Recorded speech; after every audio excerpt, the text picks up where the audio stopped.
Hi guys! Once again, welcome to our channel. Where we talk about tokusatsu, comics, anime, and everything in the wild world of geekdom. Once again, my name is Jomar. My name is Migs. And you're watching Geeks Outta Nowhere. Out of nowhere. Yeah. So, pangilang episode na ba natin to, Migs? I think, I lost track. Panglima, oo. Panglima na ata to. Oo. Hindi ko na rin mamaya i-check na lang rin natin. Oo. Mag-episode count tayo mamaya. Oo, mag-episode count tayo. Bilang, itong episode na to, naiiba to sa mga previous episodes natin. So, ngayon, this is not your typical Geeks Out of Nowhere episode where we discuss our topics or our favorite geek topics. Ngayon, magkakaroon tayo ng isang guest na isang very close friend of us para mas maging interesting pa ang mga topics. And para meron ding ibang opinions or thoughts or ibang makashare maliban lang din sa amin.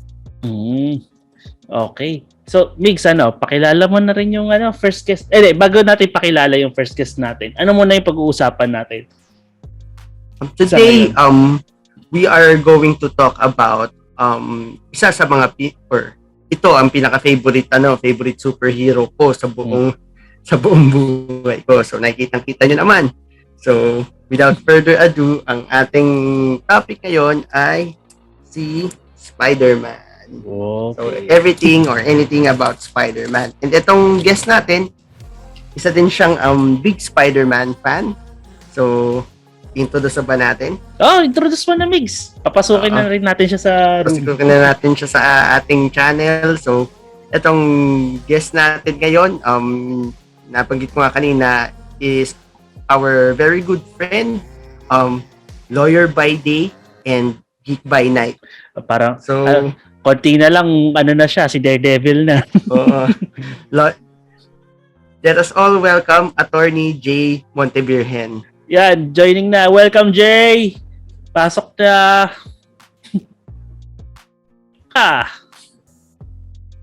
Connecting pa lang. Ayan na siya. Yun, hello, sir! Hello! Nice. What's up, Jay? What's up, mga paps? Huling kita natin, inuman pa nun. Oo nga eh. Huling kita natin last week. StrongZero master si Jomar eh. Ako na sabihin yun doon dito, medyo PG tayo. Ay, PG pala. PG ba? I was thinking of drinking while... Wag na doon, tubig Pwede lang naman. ako. Pwede naman. pwede. Oo.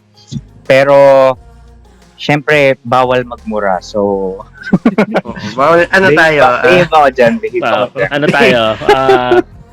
Keep it cool. Okay.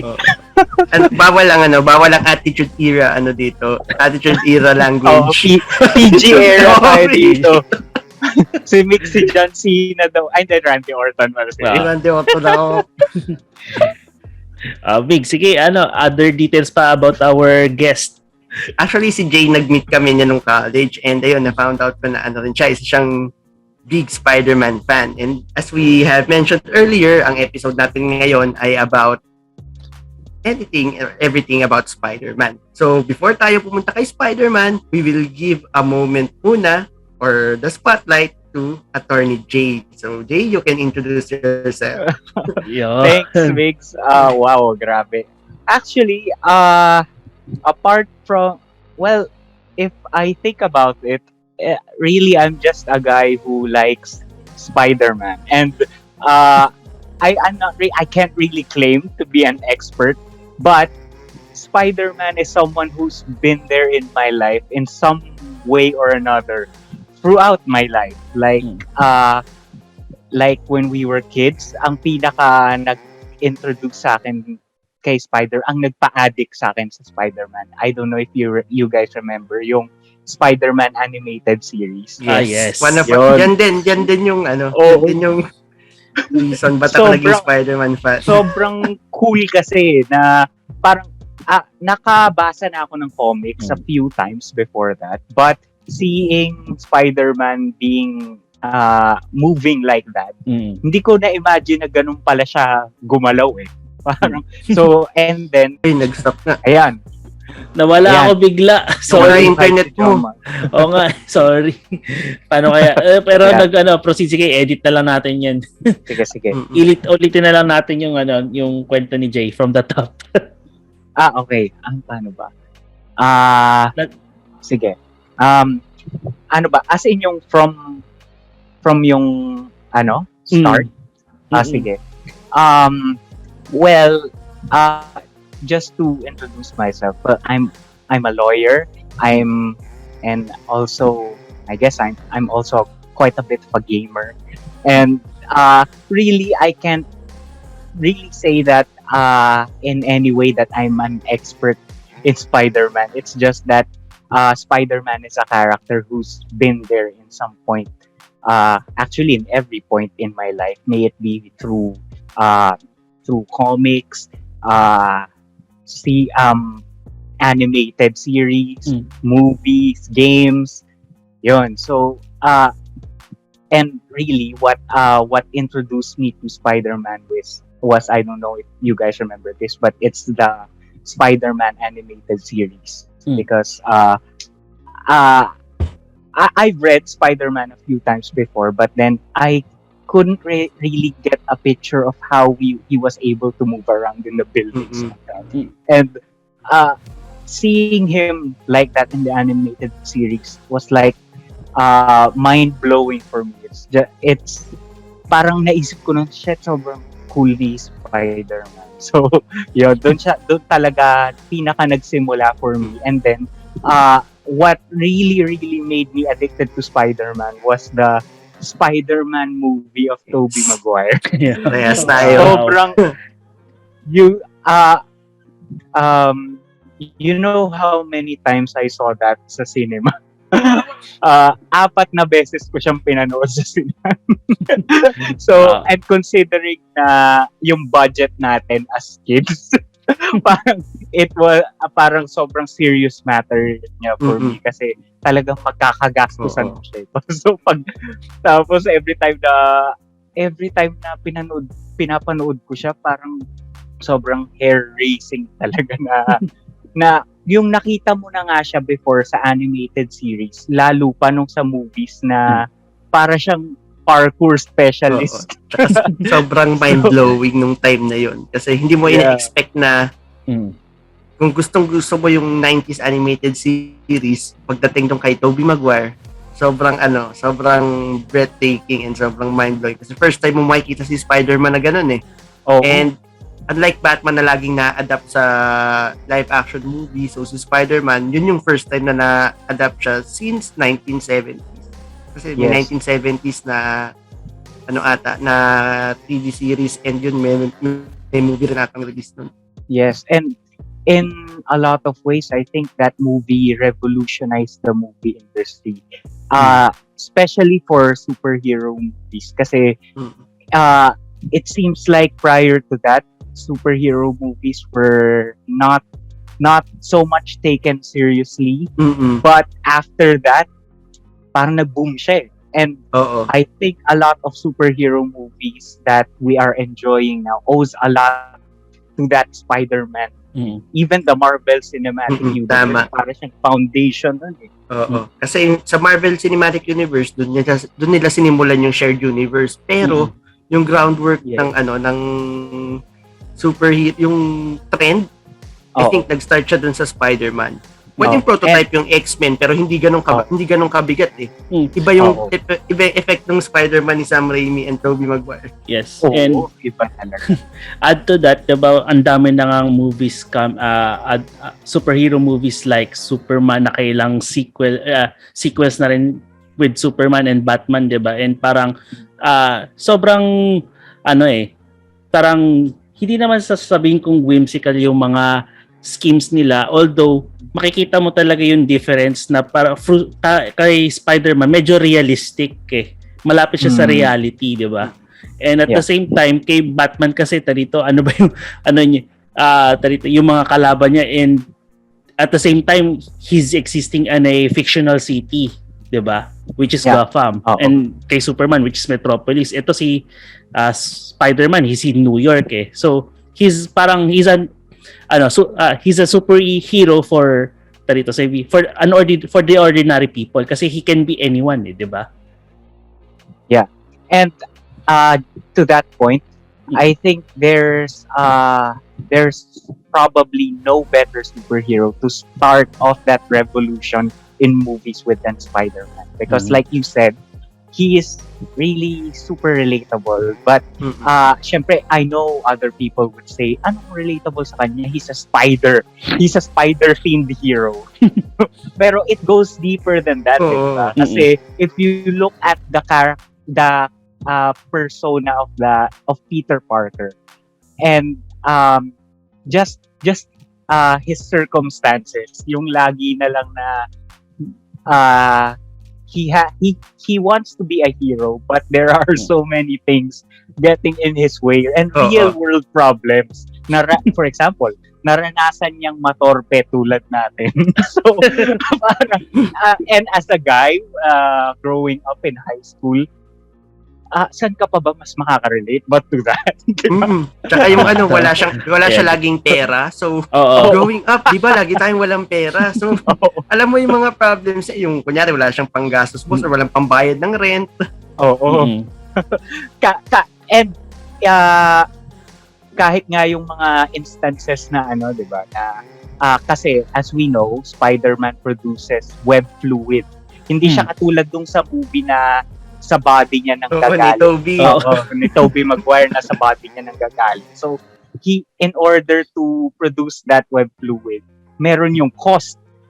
Paano yun kung wala ka laging pera, di ba? Even superheroing becomes a problem related na yung that problem is directly related to your real life. So, hindi lang sa wala kang pang-date, hindi ka pa makapag-superhero. Pati yung mga costume niya, pag nabubutas, siya rin gumagawa. Siya rin tumatay. Pero to add to the point sa web shooter niya, no? Ang galing kasi niya kasi nakukuha niya yung resources niya dun sa school. Diba? Sa laboratory ng school niya. So parang in a way, parang libre siya. Nakakakuha siya ng unlimited supply dahil pinafund ng school yung materials niya. Pero ingenious.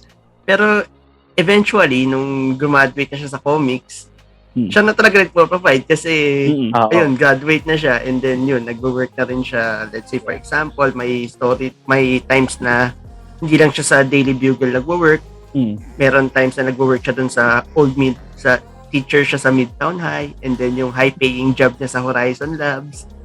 So, yun. Although, yun nga lang, dahil siya si Peter Parker at siya si Spider-Man, kahit meron siya, you can't expect him to have that good luck for so long. Kasi, every time nga na may magandang nangyayari kay Peter, parang ako naisip ko, ang saya ko para sa kanya, pero at the same time, hanggang anong issue kaya to? Hanggang anong issue to? Hanggang kailan kaya to maglalast? Kasi there's that term in Spider-Man comics, that old Parker luck. Di ba? Kasi laging may mangyayari to either ground him or humble him. Parang in a way, it's reflective of real life din in a way. Kasi no matter what high point you reach, you can always expect na things will go wrong. Tsaka yung lahat ng gagawin mo may repercussions, hindi yung for example, meron kayong lakad or makikipag-date, let's say makipag-date siya kay Gwen or kay MJ, pero mamaya makikita niya si Vulture lumilipad sa taas, di wala siyang choice, hahabulin niya yun kasi kesa naman meron na mapahamak. So, kasi hindi niya ma-meet yung date niya. And where is that coming from? Yung bakit nandun lagi yung sense of responsibility niya, diba? Kasi, again, if you connect that to his character, ilang beses na kasing nangyari sa kanya na pinili niyang pabayaan or napabayaan niya. Tapos, yung balik sa kanya din. So, dun mo makikita yung connection sa character niya lagi. Na yun yung that's the reason why he does what he does. Doon lang. Earliest lesson ni Peter Parker is yung with great power comes great responsibility dahil kay Uncle Ben. Yun. And kung napanood nyo lang naman is No Way Home dahil kay Aunt May. So yun ang talaga, yun ang main ni Spider-Man, main driving force niya kung bakit niya ginagawa yung superheroing duty. So kaya yun, hindi niya talaga pinapabayaan yung, let's say for example, kahit yung sariling happiness niya, kaya niyang pabayaan, wag lang may mapahamak or wag niya lang papagsisihan na kunyari in-ignore niya yung si Vulture, in-ignore niya si Green Goblin. In a way, it's medyo tragic nga diba? Kasi if you look at his character, his main motivation really is guilt. So, diba, guilt of and in a way different siya from other heroes kasi for example si Batman, in a way vengeance yung niya, yung motivation niya, diba? I am the knight. And si Superman, para siya, for me, para siyang schoolboy. Actually, justice and the American way. Actually, kung di na nag-exist ang Kryptonite Diyos siya, yun. Oo. Parang ang team niya is God among men siya, but he chooses to do the right thing because he believes in justice, which is for us, diba, parang sobrang superficial in a way, sobrang lofty ideal niya.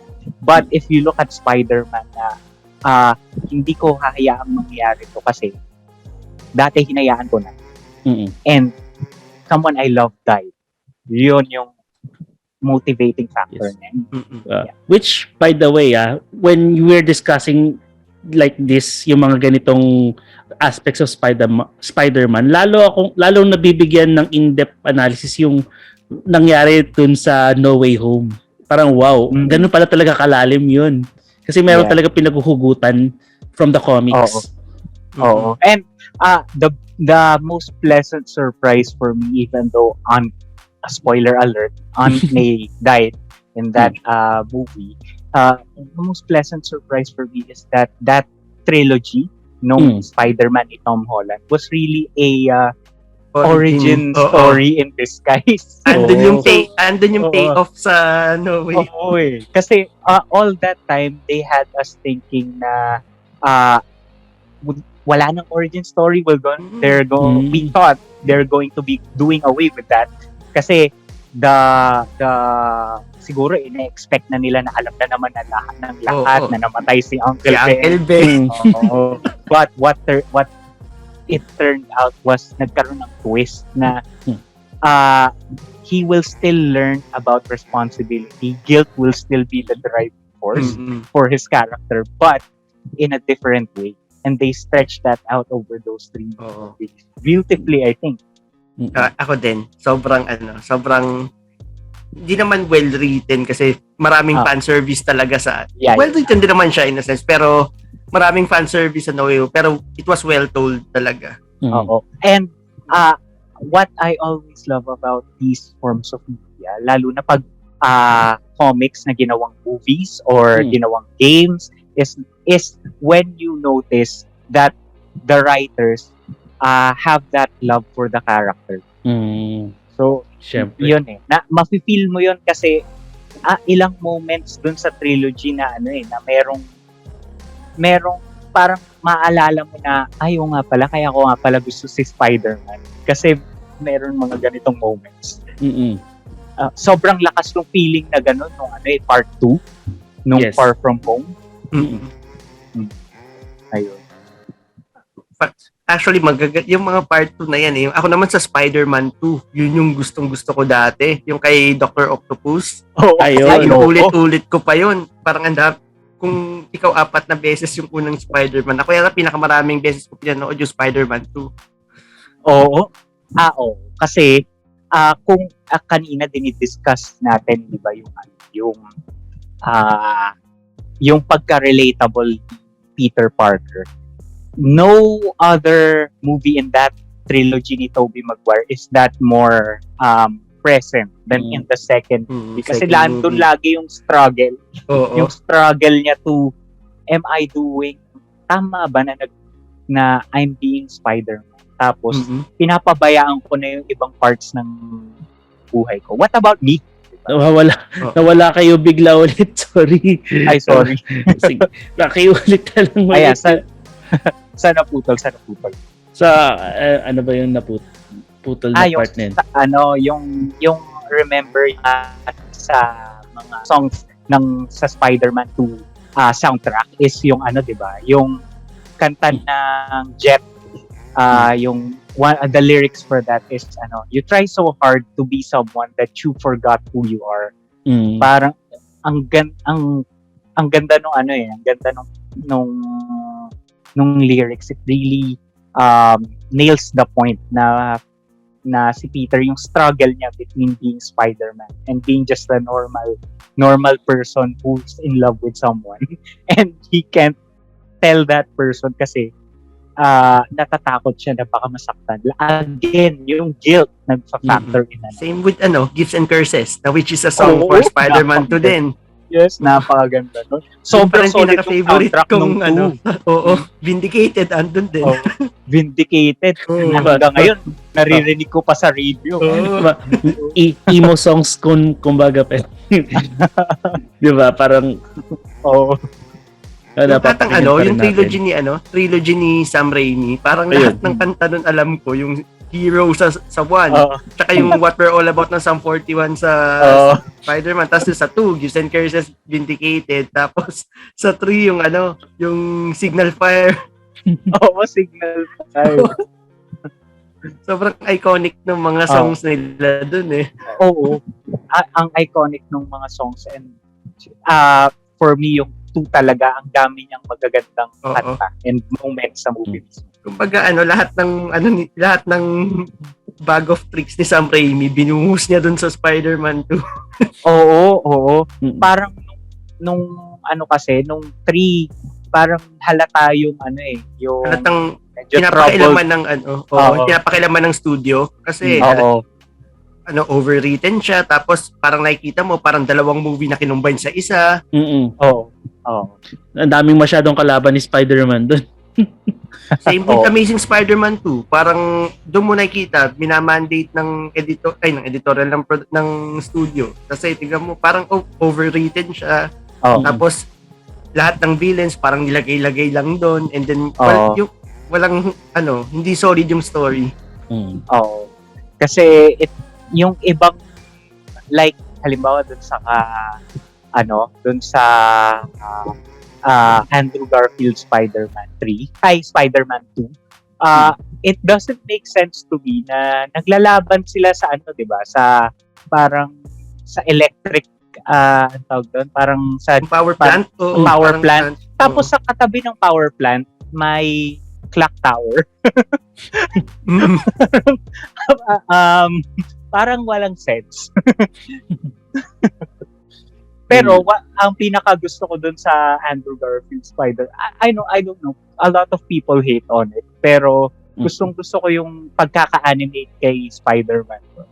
Ako din gusto ko yung costume, lalo na sa 2. And then gusto ko si Andrew Garfield as Spider-Man. Yes, oo. Gwen Stacy, si Emma Stone. For me, to be honest, I haven't watched the Andrew Garfield Spider-Man version. Although I was very much excited nung lumitaw siya sa No Way Home, and nung nakita ko yung how they interact as free Spider-Man, parang it gave me an interest to watch his version of Spider-Man kasi ang galing nung acting niya. Talagang may pinaghugutan siya talaga doon. Meron sa Netflix, yung dalawa. Yung mga sige. And anong tawag dito? Para sa akin siya yung isa sa pinaka nagdala nung No Way Home. Sobrang ganda nung niya. And ang ganda na nagkaroon siya ng resolution in a way.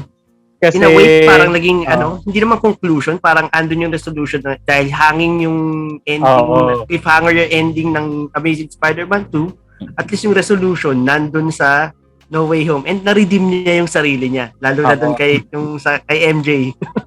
I think we should fill people in din as well, diba? Kasi siguro naman hindi na siya spoiler at this point. Kasi napanood na siguro ng lahat Kasi yun. ilang taon na. Oo. So, just to give you guys an idea, whoever might be listening, how they wrapped up Andrew Garfield's story in that Spider-Man 2 is, what happened is, namatay kasi si Gwen Stacy. So parang sa dulo, he was left brooding in a way kasi he was reeling from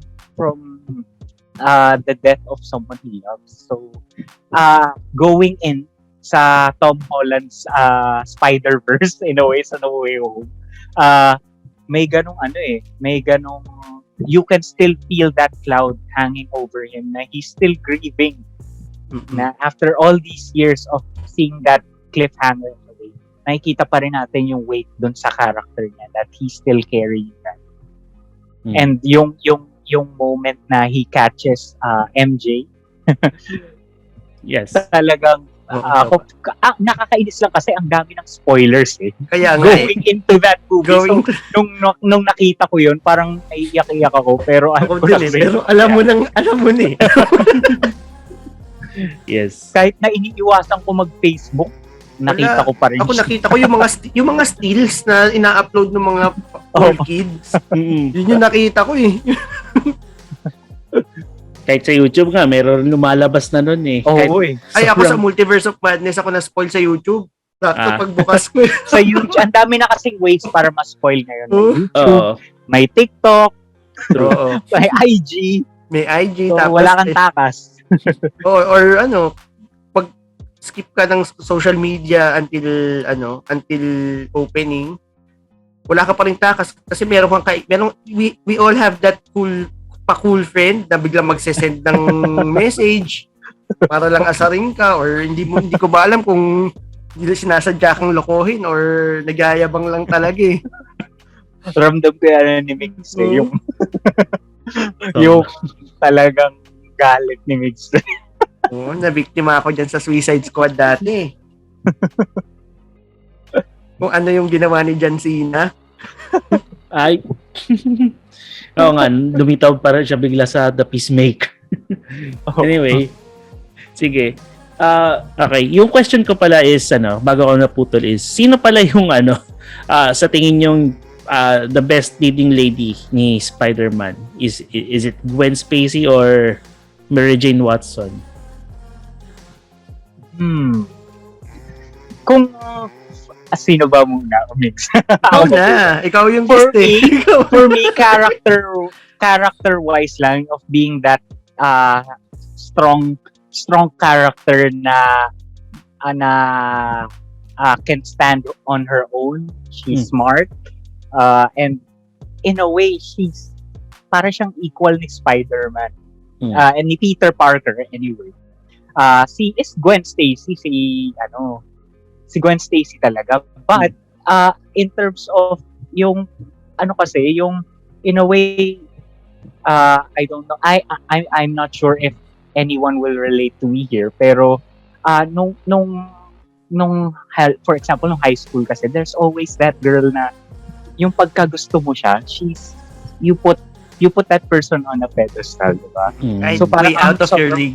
Now she's someone na sa tingin mo this girl could never like me, parang ganun naman yung persona ni Mary Jane Watson. Kaya in a way mas pina-relatable niya si Tobey Maguire na Tobey Maguire kasi is such a geeky has that geeky aura, tapos you put Mary Jane Watson there who's para talaga siyang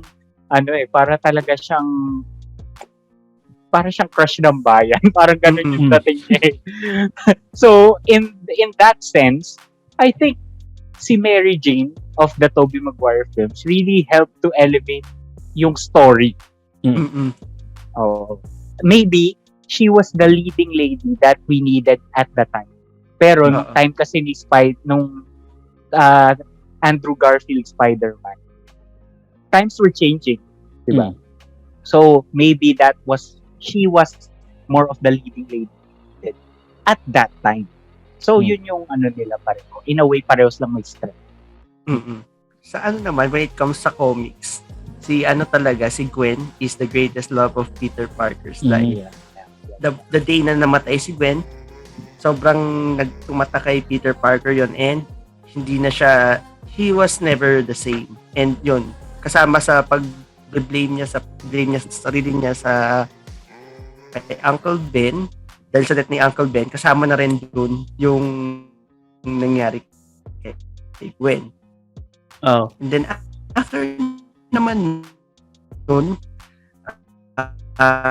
naging, that's a time na namatay si Gwen, sila naging kumbaga nagkamabutihan sila ni Mary Jane. So ayun, actually sa comics si Mary Jane Watson, isa kaya ano rin, kaya siya talaga isa sa mga, let's say, kung number one, hindi naman gano'n.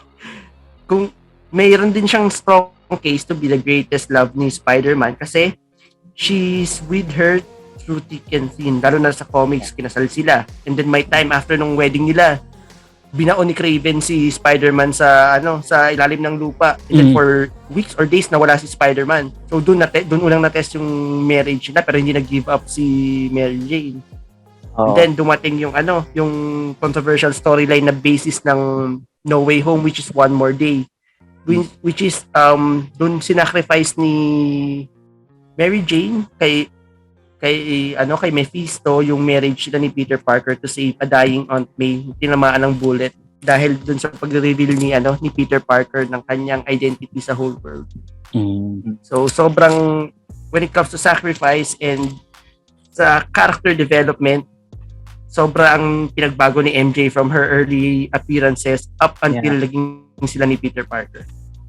Oo, kasi ang first appearance ni MJ was like party girl. Ganun, walang pakialam sa mundo.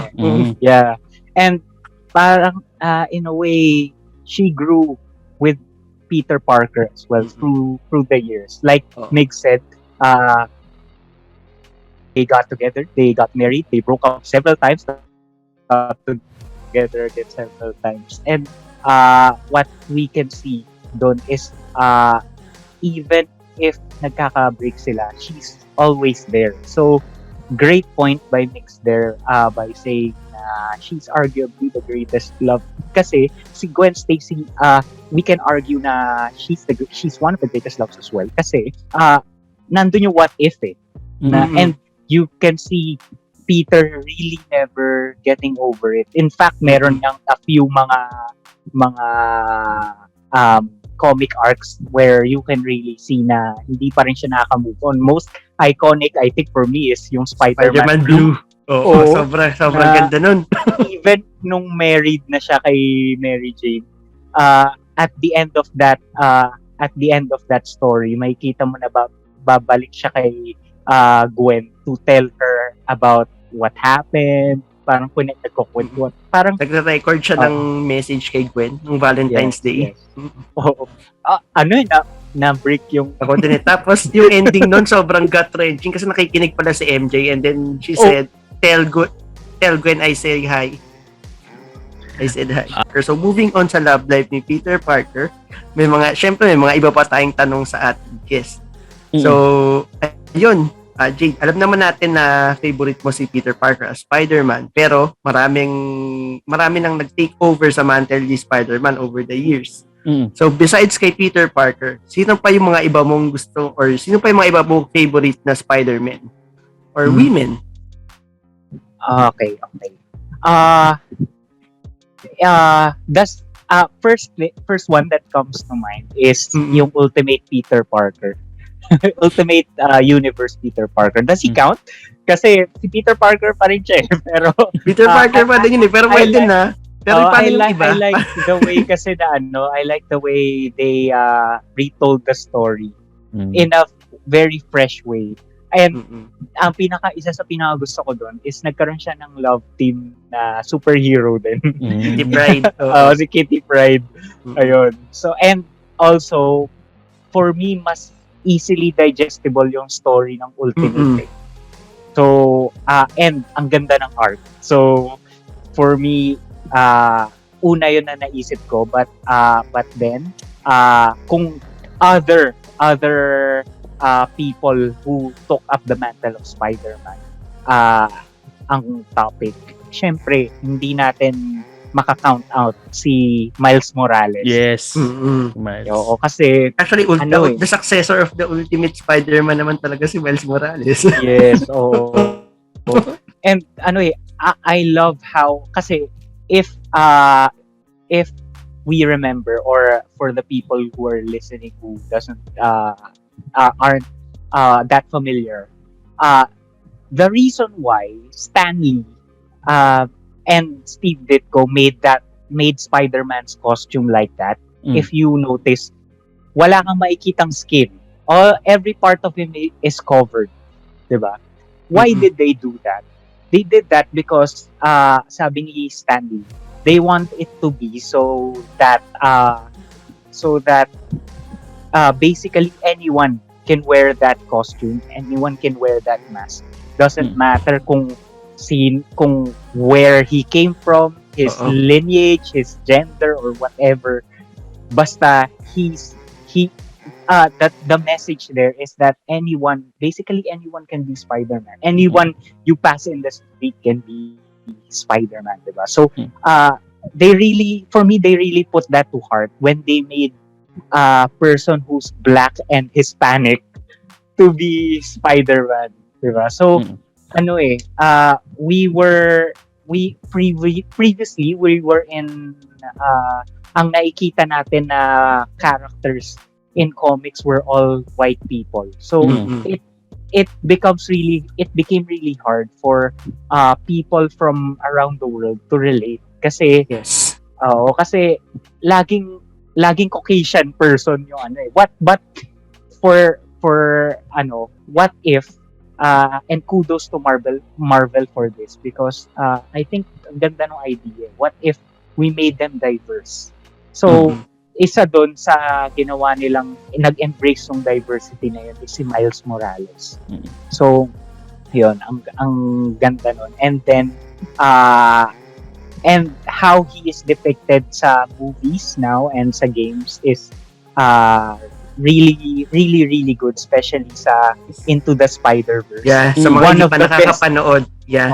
Panoorin niyo yung Into the Spider-Verse. One of the best, not hindi lang Spider-Man, best Spider-Man movie, pero isa rin siya sa mga best animated movies ever na napanood ko. Yeah. Yes, totoo. Dito, and they're going to produce the sequel rin, no? Sequel, yun. Lapit na rin yun. Well, anyway, sino yung aabangan nyo sa siguro, what are your thoughts on the sequel? Kung sino yung mga pwede pang abangan? Syempre ako si The Emissary of Hell, si Spiderman. Yun din. Gusto ko yung abangan yun. I think.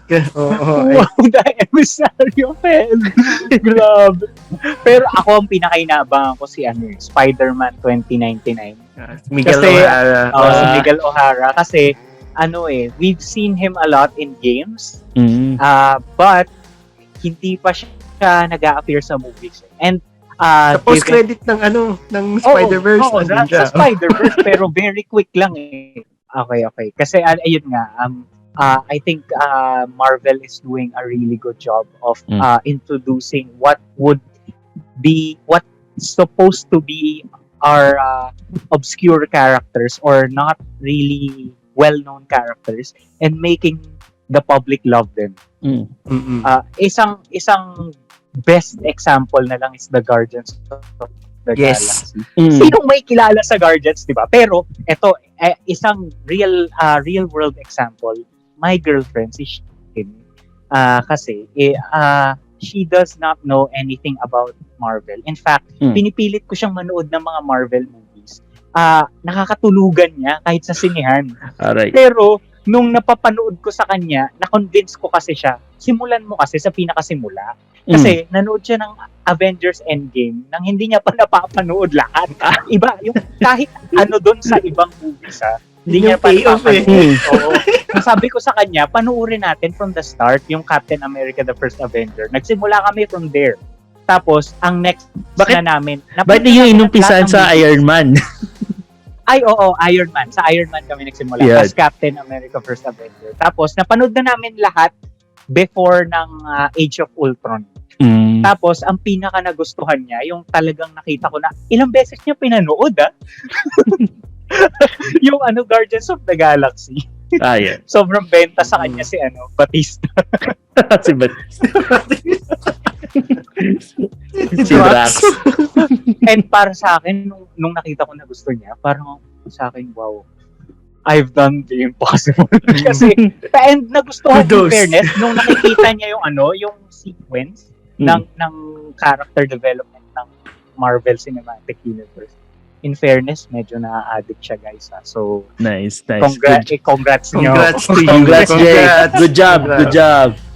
And speaking, going to Avengers na rin. Ano yung sa tingin niyo yung vital contribution ni Spider-Man as an Avenger? Okay. For me kasi, ang finalo nila na path na story-wise na path, although loosely, is yung sa Ultimate Spider-Man na arc na storyline. Kasi doon sa Ultimate Universe, Peter Parker is just a kid. Tapos yung Avengers, they're like grown men. So Ultimates. the Ultimates are grown men. So para ang tingin nila kay Spider-Man is parang you're not ready for this. Parang you should stay out of this kasi masasaktan ka lang. So if you remember, 'di ba ganun yung treatment ni Tony Stark when he introduced Peter Parker into the team. Yeah, sa Homecoming. Yes, sa Homecoming. Tsaka sa Civil War. Captain America Civil War, 'di ba? Na dehado kasi sila parang dehado kasi sila in stopping Captain America at the time. So, reluctantly, he invited Peter to join. Then after nun, dun sa Homecoming, parang gusto ni Peter desperately, he's considering himself already as an Avenger. Pero ang sinasabi ni Tony Stark is you're not ready for this.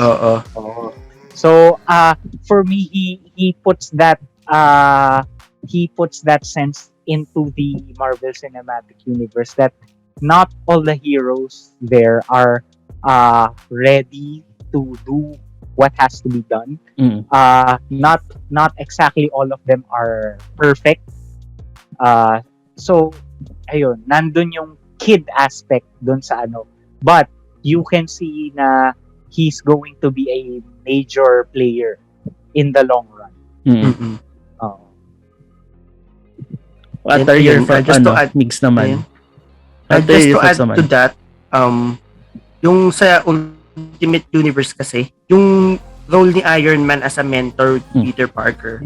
Sa comics, sa Ultimate, ang role na yun ay belongs to Nick Fury.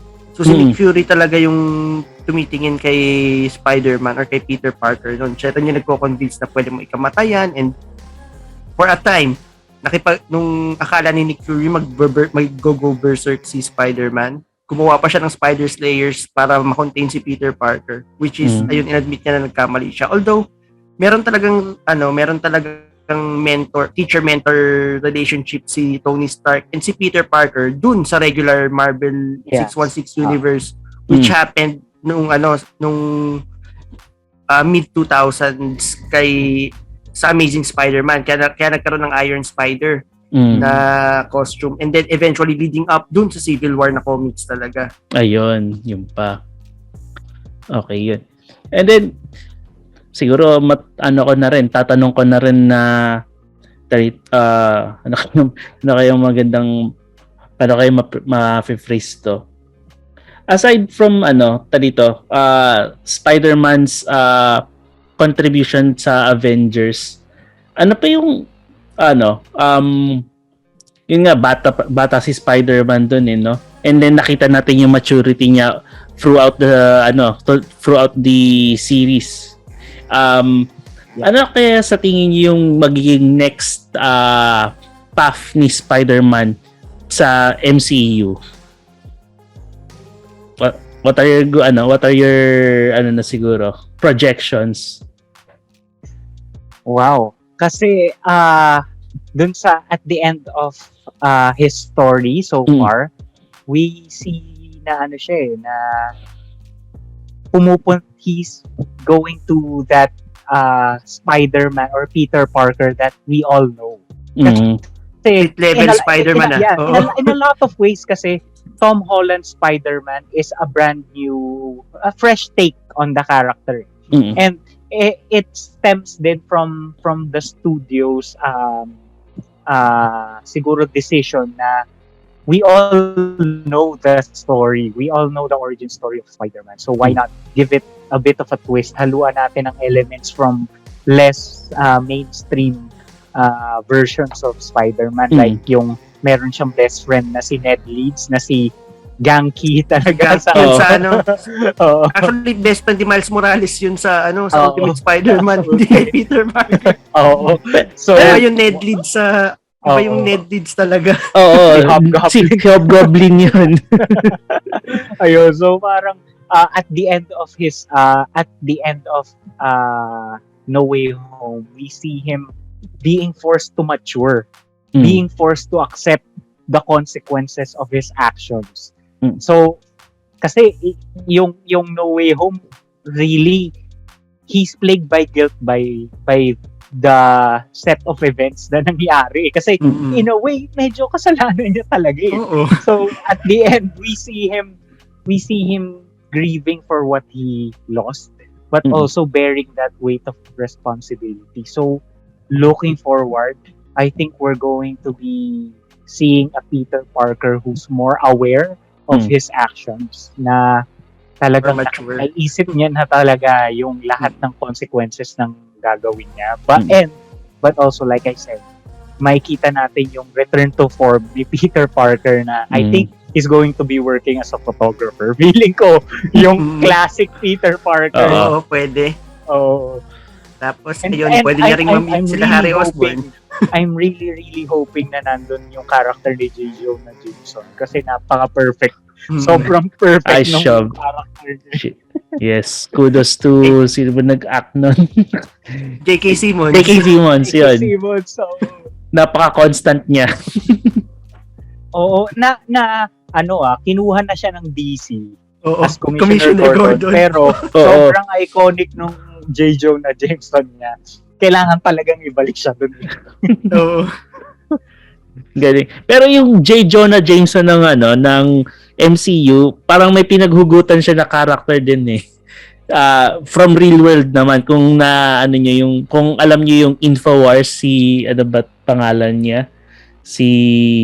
Basta yung host ng Infowars. Siya yung parang pinagbasehan ng character ni J. Jonah Jameson na parang dito sa MCU na parang fake news monger. So parang ganun yung aura ni JK na projected ni J.K. Simmons as J. Jonah Jameson dito sa MCU. So parang in a way he's very brilliant actor na parang he brought something from real world then acted it on the big screen.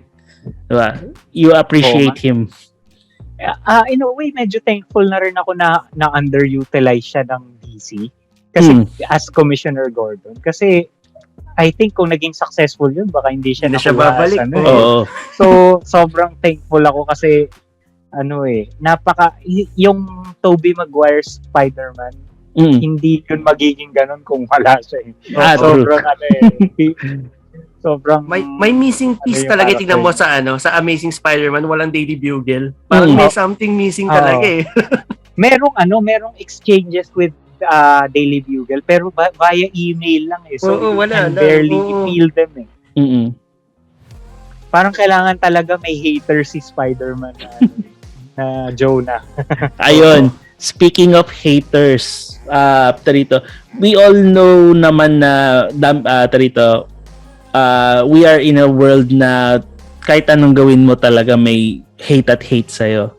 And Spider-Man already dealt with those haters. Now, what are the most memorable things that Spider-Man did with his haters, kumbaga? Well, to me, ang biggest hater niya kasi, of course, we go back to Jonah.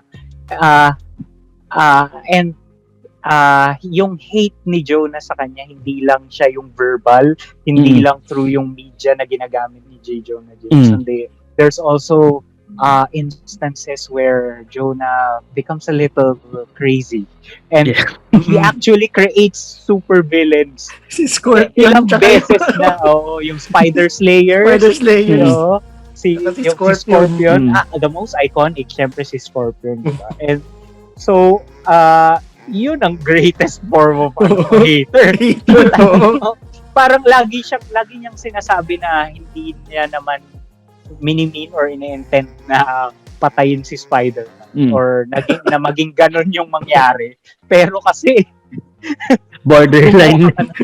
Medyo borderline na or baka nga lumagpas na sa borderline. Wait lang. Okay, sige. May ano lang si Migs. Pero from that, ikaw, sa tingin mo, how did Spider-Man taught you na how to deal with those people, kumbaga? Paano siya na-relate dun sa situation mo in real life? Kasi si Spider-Man kasi si Peter Parker sobrang bait eh. So parang he always tends to see the good in people, and ayun nga, dahil driven siya by guilt, lagi siyang kahit na merong hate sa kanya, he is always able to turn it around. Kasi nadadala niya rin dun sa character niya. Kasi if we separate the two, si Peter Parker is very mild-mannered, geeky person or nerd ang tingin sa kanya, especially during his high school years, he was a bit of a nerd. Pero when he puts on that mask, when he becomes Spider-Man, nagiging wise ass siya. So,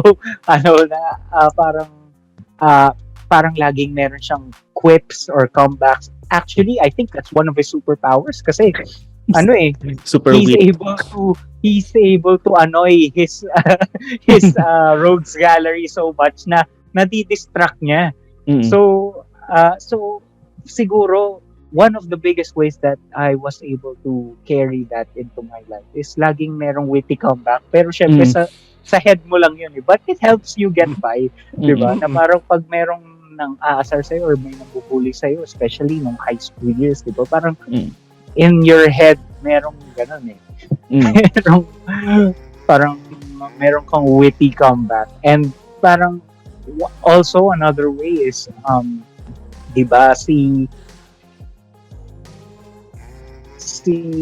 parang in a way I'm always able to see the positive in things. Kasi si Peter Parker, kahit gano'n na siya, parang yung writers talagang minsan, parang may galit kay Peter. Parang wala namang mangyaring maganda. Lalo na nung 90s. Sobrang depressing ng mga Spider-Man comics. Kung gusto mo ma-depress, pagbasa ka ng Spider-Man comics nung 90s. Oo. And yun nga. So parang pwede mo siyang there's no other way to go from there but up. So, diba? So, yun. So, makikarry mo yun in your life eh. Nice message. Anyway, Mix, ikaw, but any other questions pa? Sa akin, I think ang remaining question ko is not necessarily din sa movies but any form of medium. Ano ang pinaka-favorite mong Spider-Man tale ever? Oh, wow. Siguro medyo mag-deviate ako from our discussion on comics and movies.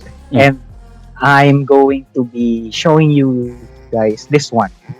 The Spider-Man, Marvel Spider-Man. So this is what made me decide to buy a PS4. Wow. Kasi dati nanonood lang ako, and kasi dumating sa akin yung news na best Spider-Man game ever daw. I've been playing Spider-Man games since nung sa Game Boy PS1, di ba? Saka sa PS1. Game Boy. Tapos naglaro ako sa PS1 yung Spider-Man game doon. Ang ganda rin nun. Ganda kasi, nun. Favorite ko yun dati. Oo. And looking back, medyo junky yung controls. Pero at the time, sobrang ganda niya. Sobrang Tapos boxy yung yung graphics. Pero at the time, parang sa atin, sobrang ganda nun. Parang naisip ko nun, paano pang may mas gaganda dito? Nung kilala ko. Meron pa pala pagdating ng mga later generation. And nalaro ko yung I'm not sure if nalaro nyo yung The Amazing Spider-Man sa PC naman. Although nag-release din yata siya sa PlayStation consoles. Yun yung time na Andrew Garfield Spider-Man. Ayun, maganda din yung graphics niya. Pero etong Marvel Spider-Man was really, I think it's a masterpiece kasi not only does it make you when you move para talagang Spider-Man para ka talagang, although halimbawa merong way na mag fast travel around the city pag as Spider-Man, but I never used that kasi sobrang saya maging Spider-Man, lalo na kapag pupunta ka dun sa highest point ng city tapos tatalon ka tapos mag-free fall ka lang, parang para ka talagang nahuhulog. Nakikita ko yun sa mga video, sobrang hindi pa siya nalalaro, pero antay ko siya baka may PC Oo nga kasi siya Sony exclusive siya. Sony exclusive. Baka may emulator na naman kaya yan. but apart from the gameplay, what really makes me think that this is one of the best medium or media where Spider-Man story was told is because again, makikita mo dun sa mga writers na they know the character and they love the character and it shows sa game.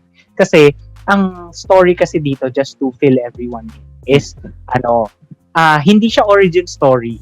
So Spider-Man parang dun sa Into the Spider-Verse. Peter Parker here has been Spider-Man for a long time. So meron na siyang set of villains. He saved the city countless times. So but ang pinaka-plot dito is yung slow descent of Octavius into madness, becoming yung greatest villains ni Spider-Man to yung Sinister Six to kick his ass. So and syempre pag nakita mo yung Sinister Six, that's one selling point na rin if you're a Spider-Man fan. But also yung niya kahit yung mga side missions niya, kasi what people love, I think, about Spider-Man, aside from everything we've talked about so far, is he's a hero for the little guys. Diba? Kasi he's someone who will stop his day to help a kid na who has cancer, mga ganun, or who will help a drunk guy. Yung mga ganon. Kahit na pusa na na-stuck sa puno, tinutulungan niya. Will you see Thor do that? Diba? Will you see Captain America? Superman ginagawa Superman pwede. Pero parang si Superman kasi is larger than life. Ito, parang si Spider-Man, parang could be anyone. So, yes. Yun. When you see that love towards the character translated into a game, and what's special about games kasi one of the best ways na to be able to tell a story is when you put the person in the shoes of the character, and also ang ganda ng photo mode niya. Oo, ay ko yun. Tapos diba costumes. Oo. Di ba kung di ako nagkakamali, Game of the Year yan, no? Oo, nung 2016 ba? Tama ba? Yata, 20. Basta... Basta sobrang ganda niya. And ang ganda ng costume niya for this game, yung starting costume. Yung puti? Oo. Na ginawa ni Dr. Octopus para sa'yo, ni Octavius para sa'yo. Yun. Kasi nalaman niya na, again, spoiler, nalaman niya sa game na si Peter si Spider-Man. So nung hindi pa siya nababaliw, actually tinutulungan niya si Peter. Nalaman din naman sa comics eh. Don't worry. Oo. Kaya nga nagkaroon ng Superior Spider-Man eh. Well, sige. Natanong na ba to? Yung kung sino yung pinaka-favorite nyo na version ni Spider-Man? Or di pa? Movies ba yan? Any natanong na. Version. Mukhang natanong na kasi nasabi mo na yung sa games, about the game, di ba? Hindi. Yung kanina kasi na question is sinong Other than favorite Peter mo na Parker. take up na okay. Mantle of Spider? Mm. Eto version eh. For me, syempre shoutout ko lang si Superior Spider-Man. Kasi Ayun. I don't think he gets enough love. Kasi when every time Marvel or any comics company decides to kill off a beloved character, syempre they're going to be met with anger or hate. Yes. Parang diba? fans ng Star Wars. True. Fans of Star Wars. Remember when they Marami made tayong pag-uusapan Captain dyan. America a Hydra opera? Oo. You can never satisfy all. Oo. So nung ginawa nilang, sabi nila papatayin nila si Spider-Man. In fact, may issue ako noon na kay Mix ko pa nabili. I think nandito siya. Lang. Eto, yung Death of Spider-Man. Death of Peter Parker. Yan Yeah, ang Death Amazing of Peter Spider-Man Parker. number 700. 700. Oh. Wow. Yan. So, nung nangyari yan, actually, it was such big news na lumabas pa siya sa mga news dito sa Philippines, like TV Patrol. So, and everyone was parang naging medyo global event siya na everyone was saying goodbye to Spider-Man after 700 issues. May mga ganong But parang ako noon, na-bad trip ako na bakit nila papatayin. Pero syempre, hindi ko naman naisip din before na pag pinatay nila, most likely babalik din nila.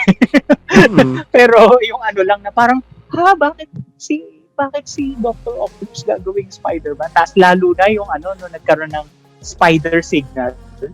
Naalala mo yun? Parang Batman. Parang naisip ko, ano ba yan? Wala ba kayo maisip? Pero parang if you look at the run of Superior Spider-Man, ang ganda eh. Kasi actually isa sa pinakamagandang and recent creative. Recent kasi in a way very refreshing siya. Kasi you always look at Spider-Man na someone who will always do the right thing no matter what. Pero bilang ako na feeling ko pag naging superhero ako, medyo chaotic neutral ako eh. Parang magiging parang Deadpool eh.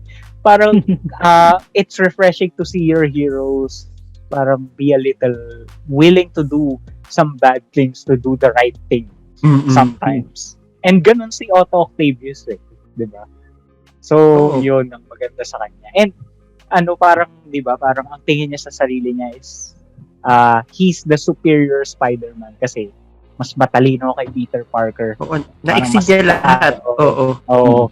Parang in a way parang matutuwa ka rin para kay Peter kasi parang wow, kailangan pa pala ng Dr. Octopus para gumanda yung buhay ni Peter Parker. At masaya ka para sa kanya kasi all these years lagi na lang bad luck. So yun, very refreshing siya. Pero medyo yung sa naalala ko when it came out yung Superior Spider-Man. Sa akin kasi yun, kino-collect ko talaga yung on a monthly basis yung Amazing Spider-Man and then Superior Spider-Man noong time na yon.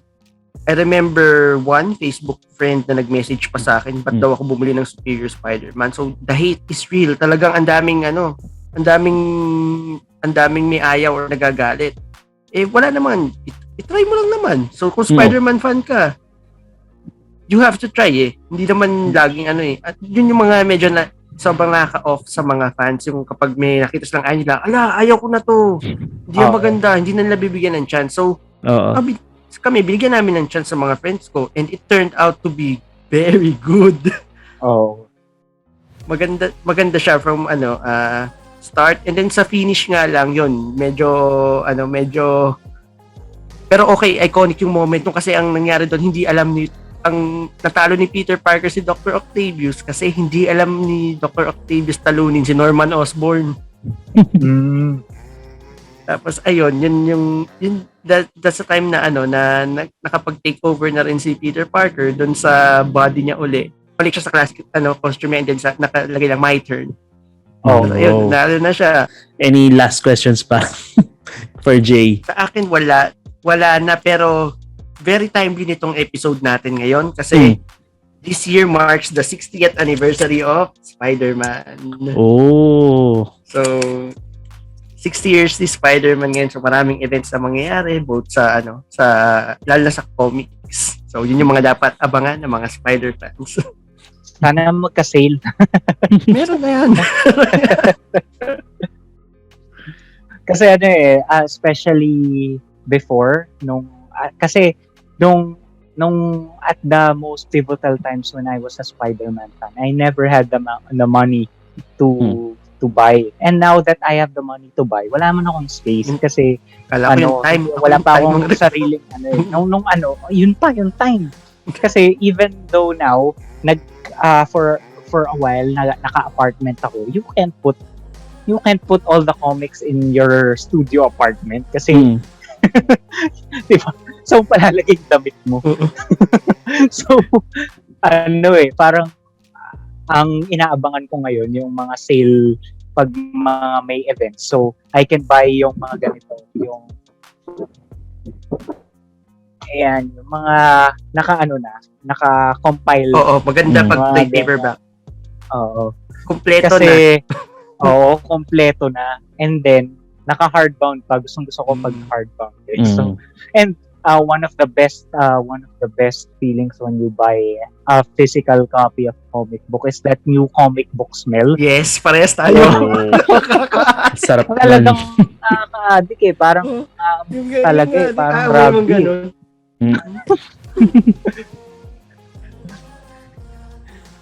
Ayun. Kahit luma. Okay, sige. To wrap it up, Jay, what are your last message for all Spider-Man fans? For all the Spider-Man fans. And then shoutout na rin. Yeah. So to all Spider-Man fans out there, I think this is a really good time to be a Spider-Man fan kasi hindi lang siya nag-boom sa movies, hindi nasa animation na, tapos may Marvel Cinematic Universe pa, and yung follow-up game to the game I showed earlier will be out in a few years or so. So if you're a Spider-Man fan who fell in love with the character, now is really a good time to be a fan. And especially since makikita mo talaga na those who are making those forms of media are also fans of the character as well. So, yun. So, kapit-kapit lang every few months or years magkakaroon tayo ng healthy dose of Spider-Man. So, just hang in there. And to everyone who hasn't been acquainted with Spider-Man, give the character a shot, diba? Siguro, if you're a fan of yung parang teen flicks with a superhero twist, go for Tom Holland's Spider-Man. Pero if you're a fan of yung struggle, yung real world struggles of an adult, go for Tobey Maguire Spider-Man. Siguro start there. Tapos maybe, who knows, diba? You'll fall in love with the character even. Yun. Okay. So, Jay, shoutout pala. Shoutout?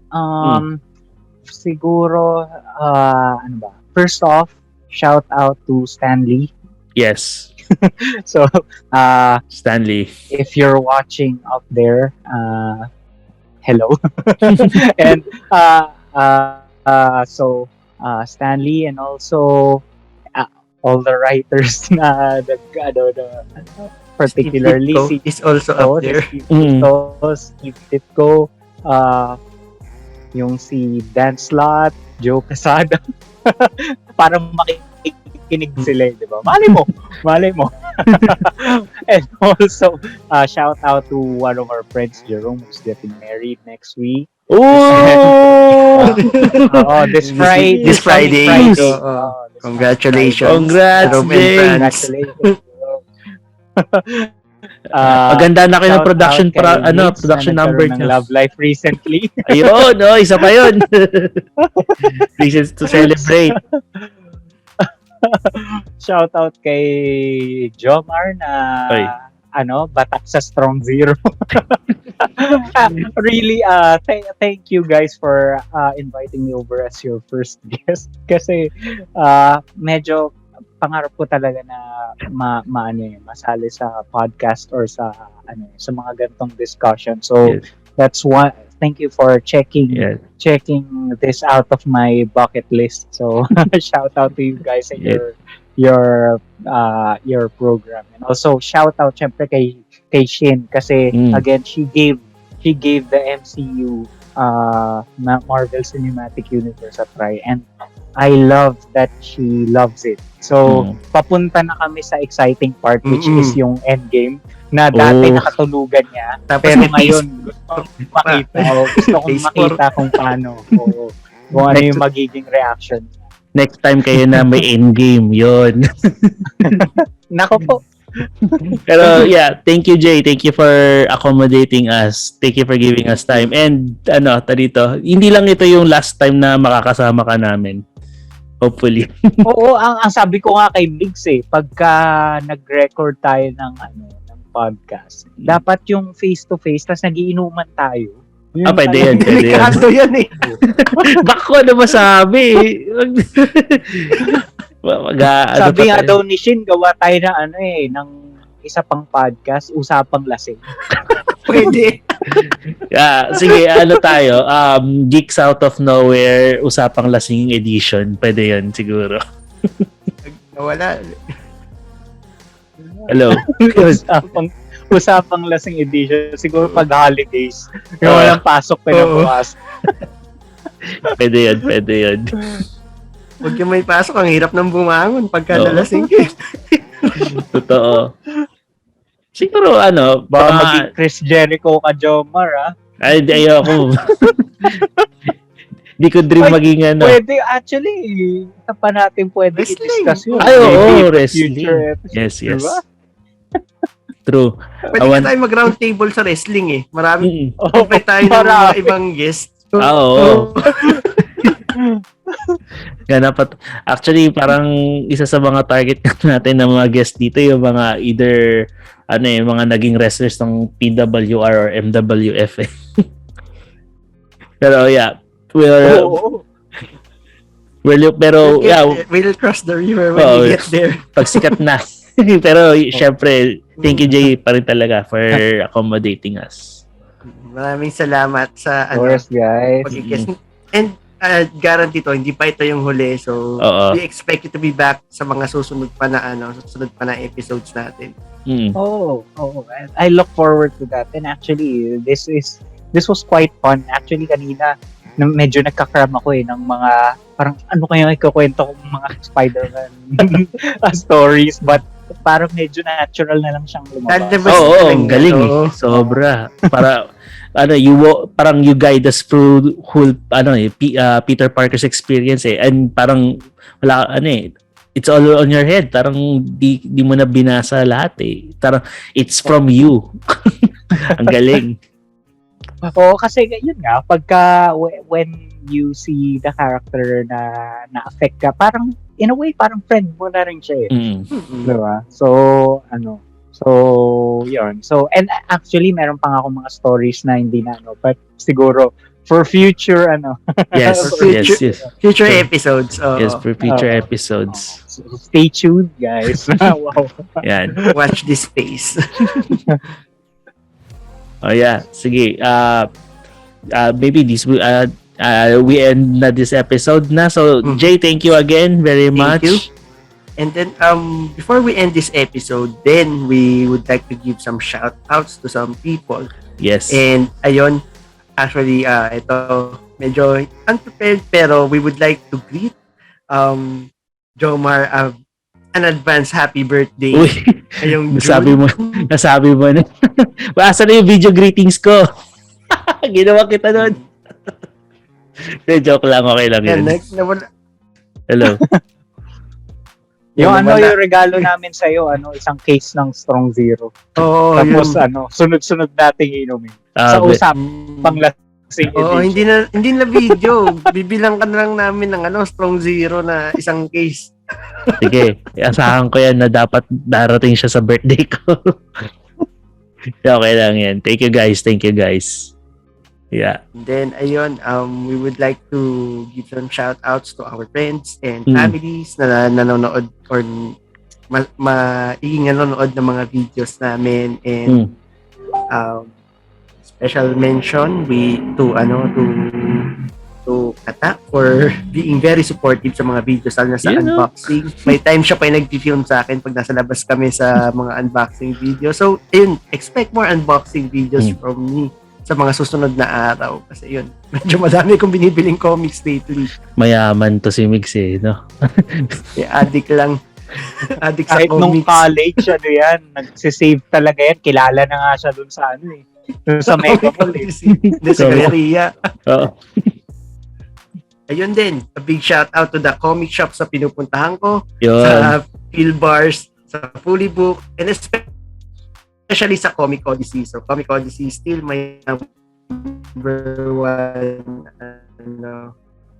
go to comic shop kasi doon ako lumaki. So, may shoutout to FullyBooked kasi sa kanila ako laging bumibili. Remember yung free comic book day? Nagkakaroon pa ba ngayon noon? Ngayong pandemic?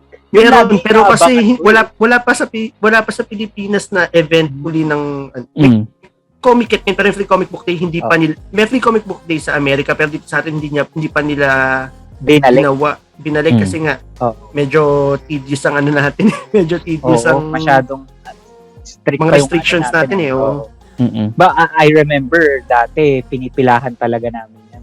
Maaga, di ba?